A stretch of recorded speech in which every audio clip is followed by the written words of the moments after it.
Alam nyo, marunong mga pumili. Oh. Isa lang eh. Sinag ba yan, boss? Sinag?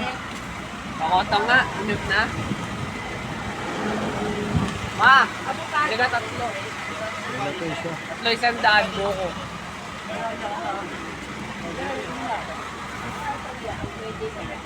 Avocado tayo, magkano?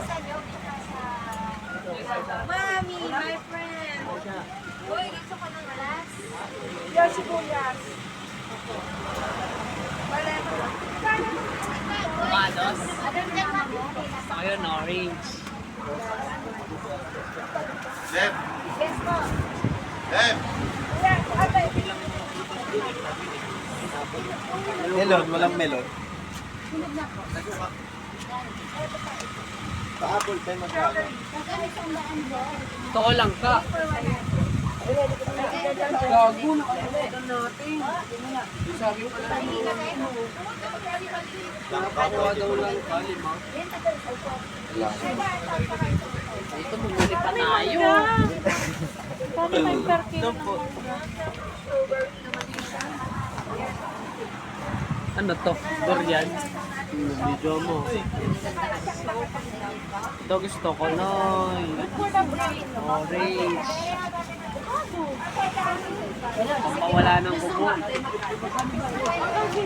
Kwenta lang naman sumali pa sa inyo, ha? Plastic. Ay, magkano per kilo? 160 lang. 230 lang. Ma'am, 90. Isang kilo, 230. Ha? Okay pa ba lang ito tayo? Kano daw sa mangga?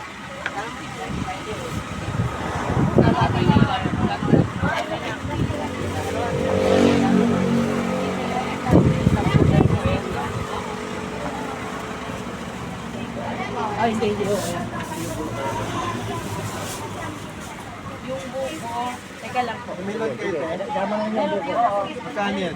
Yan. Uy, nalaglag. Ilang kilo o bago nga. 230 ang kilo nito. Avocado. Sige.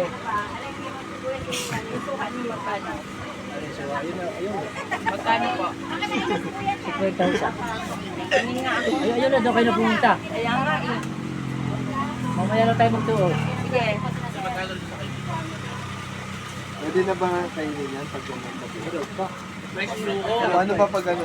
Malambot. Mga 3 araw to. Ito ang hinog kung malalambot. Yan. Ano yan, nasa rep? Kahit wala. Ito, maaari na kainin. Ah, ganito. Malambot pag hinog.